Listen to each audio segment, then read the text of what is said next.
Sir आप कितनी बार देखेंगे ना, तो एडवाइजर लोग कस्टमर से बात करते हैं ना, तभी वो शुरू में बोलते रहते हैं आपको कभी भी इसमें से एग्जिट होना है तो आप कभी भी इसमें से एग्जिट हो सकते हो। मतलब लिक्विडिटी ये है कि कल आपने अगर बेचने का सोचा तो आपको कल की मार्केट रेट के एनएवी के हिसाब से परसों पैसा मिल जाएगा। लेकिन ये एक्चुअली कस्टमर के लिए ही प्रॉब्लम क्रिएट करता है, क्योंकि कस्टमर को ये याद रहता है। तो इसके बारे में आप क्या कहना चाहेंगे?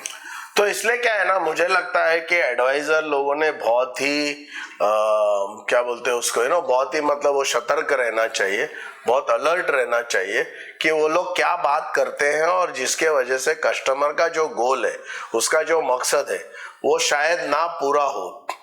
और ये एडवाइजर जब तक नहीं सोचेगा तब तक कस्टमर के ऊपर अगर वो डिपेंड रहेगा, तो कस्टमर को क्या चाहिए, कन्वीनियंस चाहिए। कस्टमर को क्या चाहिए, उसको फ्लेक्सिबिलिटी चाहिए। कस्टमर को क्या चाहिए कि जब भी मेरे को पैसा चाहिए तो मेरे को मिलना चाहिए। बट वो अगर हम उसको ऑप्शन देते हैं या पूरा उसको वो प्रोवाइड करते हैं, तो फिर 100% एक चीज है कि उसका मकसद कभी भी पूरा नहीं होगा। लिक्विडिटी स्ट्रेंथ है, but liquidity is also loser, क्योंकि उसका स्ट्रेंथ भी जो है वही लिक्विडिटी उसका वीकनेस बन सकता है, जिसके कारण वो लूजर हो सकता है। तो लिक्विडिटी इंपॉर्टेंट है। लिक्विडिटी के पीछे ऑब्सेशन, मतलब कस्टमर लिक्विडिटी के पीछे ऑब्सेस्ड रहता है, बट एक एडवाइजर को उसको वो उसका जो इमोशनल कनेक्शन जो लिक्विडिटी को है, उसको कट करना चाहिए, उसको बताना चाहिए, उसको समझाना चाहिए। और जब उसको ये पता चलता है कि कस्टमर इमोशनली काफी ट्रिगर से मतलब इम्पैक्ट हो जाता है उसके लाइफ में, तो फिर उसको वो समझाना बहुत जरूरी है कि लिक्विडिटी उनके लिए कितना हानिकारक है। क्योंकि 10 साल का, पिछले 10 साल का अगर मैं एक्सपीरियंस उसका लेता हूं तो उसको मैं समझा सकता हूं कि सर पिछले 10 साल में देखो ना आपने क्या हुआ। तो क्या आप अगले 10 साल में भी यही सिचुएशन में आना चाहते हैं कि आप कुछ अलग बेहतरीन करना चाहते हैं? उससे तो आपका मकसद कंप्लीट बिल्कुल नहीं होगा।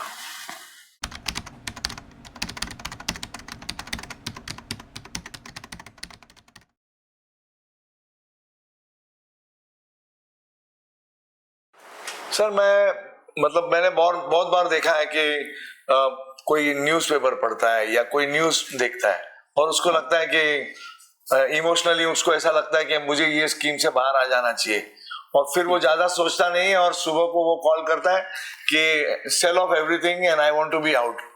हमेशा मैंने मार्क किया है, मतलब मेरे यार दोस्तों में ऐसे बात करते हुए। तो ये एग्जिट जो है एक्चुअली इजी है, इसलिए ज्यादा डेंजरस है। इसके बारे में आप क्या कहना चाहते हैं? नहीं, वही ना, सी बेसिकली क्या है कि डर, जैसा मैंने कहा, डर जो है और पैनिक जो है, ये नॉर्मल चीजें हैं, राइट। ये हमारे अंदर नेचुरली है, पैनिक होना नेचुरली। क्योंकि जैसा मैं रेप्टिलियन ब्रेन की बात करता हूँ, उसका काम वही है कस्टमर को सतर्क करना। और वो सतर्क क्या करता है एक्चुअली, वो अगेंस्ट सतर्क करता है कि बेसिकली कुछ हो गया तो, कुछ ये हो गया तो, कुछ इमरजेंसी हो गया तो, कुछ प्रॉब्लम हो गया तो कस्टमर को काफी सारा ये फीडिंग करता है, क्योंकि उसका काम है उसको सतर्क करना। बट एज एन एडवाइजर मुझे ऑल्सो कस्टमर को कन्विंस करने का मेरा काम है कि बेसिकली लिक्विडिटी अगर रहेगा तो उसका पैनिक सिचुएशन में बहुत उसके लिए हानिकारक रहेगा। तो हमको ऐसा कुछ करना चाहिए जिससे कि पैनिक सिचुएशन में उसका बिहेवियर को हम कैसा कंट्रोल करें, वो ऐसा कोई ढांचा हमको बनाना चाहिए। क्योंकि अगर मैं ढांचा पैनिक को कंट्रोल करने के लिए अगर करता हूं तो देन डेफिनेटली क्या होगा, बहुत लंबे समय तक कस्टमर का बहुत भला हो जाएगा। जो मेरे को लगता है आज एक एडवाइजर इतना इसके बारे में सोचता नहीं है। इसके लिए मुझे लगता है कि ये जो पैनिक सिचुएशन से अवॉइड करने के लिए कस्टमर को बहुत ज्यादा लिक्विडिटी नहीं देना चाहिए ऑप्शन। और एडवाइजर को भी अपनी सोच बदलनी होगी, जिस तरीके से वो कस्टमर को समझाता है।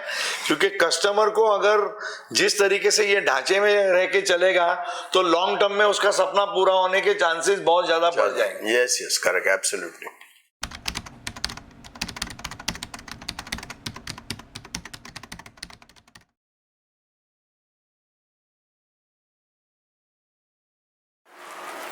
सर कमिटेड व्यक्ति जो है ना, वो कंटिन्यूसली जैसा बोलते हैं ना, नियमित हर महीने अपना निवेश करते रहता है, और वो निवेश करने का उसको इमीडिएटली शॉर्ट टर्म में फायदा नहीं दिखता है, लेकिन लॉन्ग टर्म में उसको बहुत फायदा होता है, कंपाउंडिंग इफेक्ट का एडवांटेज मिलता है। राइट। तो ये एडवांटेज जो है वो कंटिन्यूटी में रहने के लिए उसको कमिटमेंट जो करना है उसके बारे में, मतलब बिहेवियरल साइंस से कैसे वो मतलब ज्यादा वो।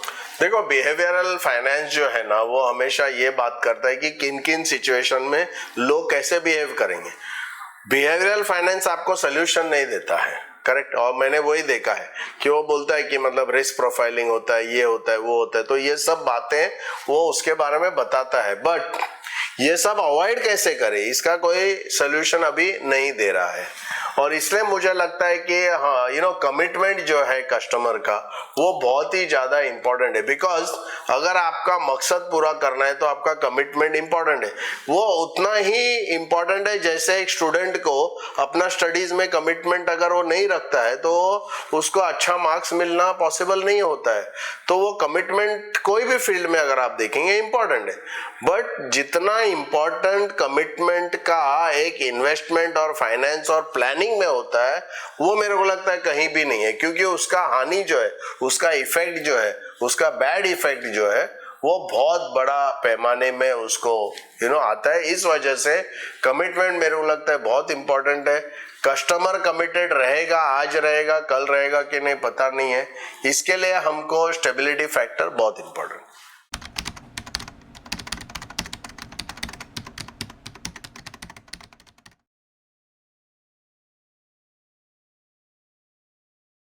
ढांचे के अंदर ही अगर स्थिरता है तो फिर वो लिक्विडिटी को भी बैलेंस करता है, प्रोटेक्शन का भी ध्यान रखता है, ग्रोथ का भी ध्यान रखता है।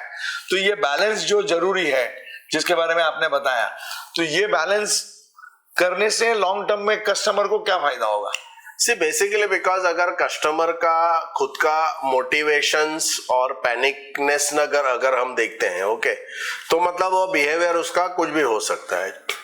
अब बिहेवियर को कंट्रोल करने देंगे या इन्वेस्टमेंट और उसका जो मकसद है वो पूरा करने के बारे में हम सोचेंगे, तो ये दो हमारे सामने मतलब पहलू है जिसके बारे में मुझे सोचना चाहिए। तो एज एन एडवाइजर मुझे क्या लगता है कि मेरे लिए क्या इंपॉर्टेंट है और कस्टमर के लिए क्या इंपॉर्टेंट है, क्योंकि मैं कस्टमर को कुछ गोल सेट करता हूं तो मेरा भी ये रिस्पॉन्सिबिलिटी है कि उसका मकसद पूरा होना चाहिए। इसके लिए मैं अगर एक ढांचा बनाता हूं जिसमें लिक्विडिटी भी उसको मिले, स्टेबिलिटी में मिले, प्रोटेक्शन भी मिले, तो फिर सोने पे सुहागा है, बिकॉज क्या होगा कि उसको बेस्ट ऑफ ऑल वर्ल्ड जो है वो मिलेगा।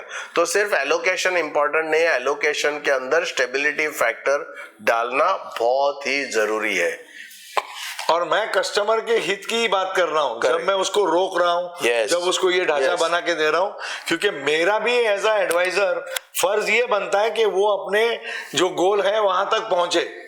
बिकॉज क्या होता है, उसको ग्रोथ मिलता है, एक जो ग्रोथ वाला ढांचा है उसको वहां रिटर्न मिलता है, उसका जो प्रोटेक्शन वाला ढांचा है उससे प्रोटेक्शन मिलता है, और फिर जो उसका स्टेबिलिटी फैक्टर है उससे उसको डिसिप्लिन मिलता है। राइट।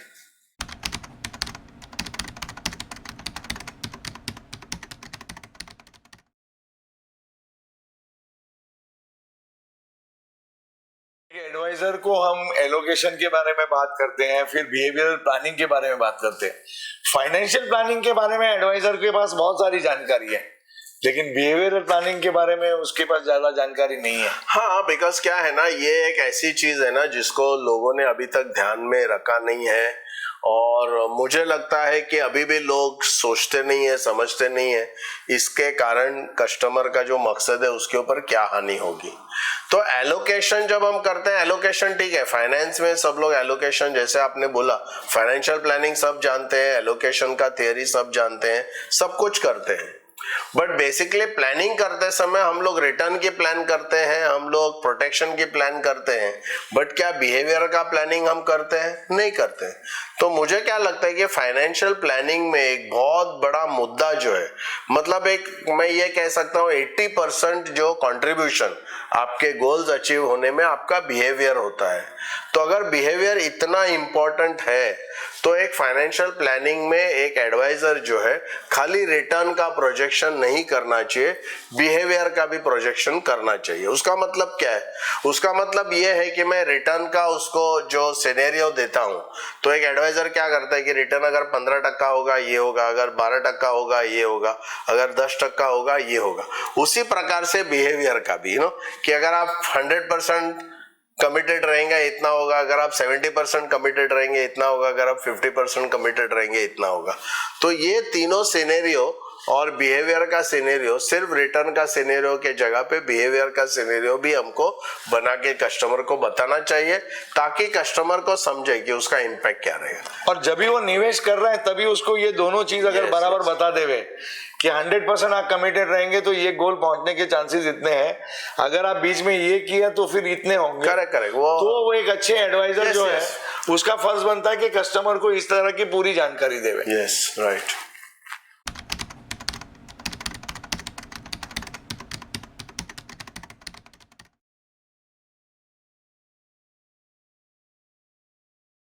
जो हम लोग ये डिस्कस कर रहे हैं ना, उसके अंदर ढांचा आने से एक्चुअली आप बन नहीं जा रहे, आपको एक्चुअली आजादी मिल रही है बहुत कुछ करने के लिए। बराबर है मेरी बात? Yes yes. तो बेसिकली फ्रीडम क्या है? फ्रीडम दो तरीका होता है, एक होता है कि मकसद और एक होता है प्रोसेस। कि जो प्रोसेस है मतलब हम सक्सेस की भी जब बात करते हैं तो उसमें प्रोसेस और फाइनल जो गोल अचीवमेंट उसके ऊपर आता है। तो अभी क्या है ना, अगर हम सिर्फ फाइनल गोल अचीवमेंट पे अगर फोकस करेंगे और प्रोसेस पे अगर हम फोकस नहीं करेंगे तो अचीवमेंट गोल का होने का पॉसिबिलिटी काफी कम हो जाता है। बट अगर हम सिर्फ प्रोसेस के ऊपर अगर फोकस करेंगे और प्रोसेस का जो प्लानिंग है वो प्रॉपर करेंगे और उसके ऊपर कमिटेड वे से अगर हम इम्प्लीमेंट करेंगे तो गोल अचीवमेंट के बारे में सोचने की जरूरत बिल्कुल नहीं है। बट क्या है ना कि फाइनेंशियल प्लानिंग में ऐसा कोई सोचता नहीं है। फाइनेंशियल प्लानिंग में प्रोसेस की बात ही होती नहीं है, क्योंकि सक्सेस आपका प्रोसेस के ऊपर डिपेंड है, not on the final result. तो इसलिए मुझे क्या लगता है, फाइनेंशियल फ्रीडम है ना, ये प्रोसेस क्या है, स्ट्रक्चर से प्रोसेस आ जाता है। स्ट्रक्चर या ढांचा आप जब हम बनाते हैं तो उसके कारण प्रोसेस फिक्स हो जाता है, और एक बार प्रोसेस फिक्स हो गया तो आपका जो मकसद है वो 100% कंप्लीट होने का चांसेस है। तो जब भी हम फाइनेंशियल फ्रीडम की बात करते हैं उसमें स्ट्रक्चर देने से कस्टमर को फ्रीडम मिलता है, फाइनेंशियल फ्रीडम मिलता है। एक फ्रीडम प्रोसेस का है, एक फ्रीडम फाइनेंशियल फ्रीडम का है। तो फाइनेंशियल फ्रीडम अगर चाहिए तो प्रोसेस में फ्रीडम नहीं चाहिए। कस्टमर निवेश करने का कारण ही ये है कि मुझे ये गोल अचीव करना है। तो जब उसने वो निवेश करना शुरू किया और फिर वो कंटिन्यूटी में रहा तो फिर ऑटोमेटिकली उसका गोल तो हो ही जाएगा। यस, होना ही चाहिए। दोस्तों, ये जो वीडियोस आपको अगर पसंद आ रहे हो, आपको अच्छा लग रहा है, आपको काफ़ी सारा इन्फॉर्मेशन और नॉलेज मिल रहा है बहुत विस्तार में, तो प्लीज़ मेरे चैनल को सब्सक्राइब कीजिए। ये जो भी बेल आइकन है उसको आप क्लिक कीजिए ताकि आपको नया जो वीडियोस आएंगे उसका नोटिफिकेशन आपको मिल सके। और साथ ही साथ कमेंट बॉक्स में ये इन्फॉर्मेशन आपको कैसे लग रही है वो बताइए, और साथ ही साथ आपके मित्रों को, आपके रिलेटिव्स को हमारा जो वीडियो है वो फॉरवर्ड कीजिए। Thank you.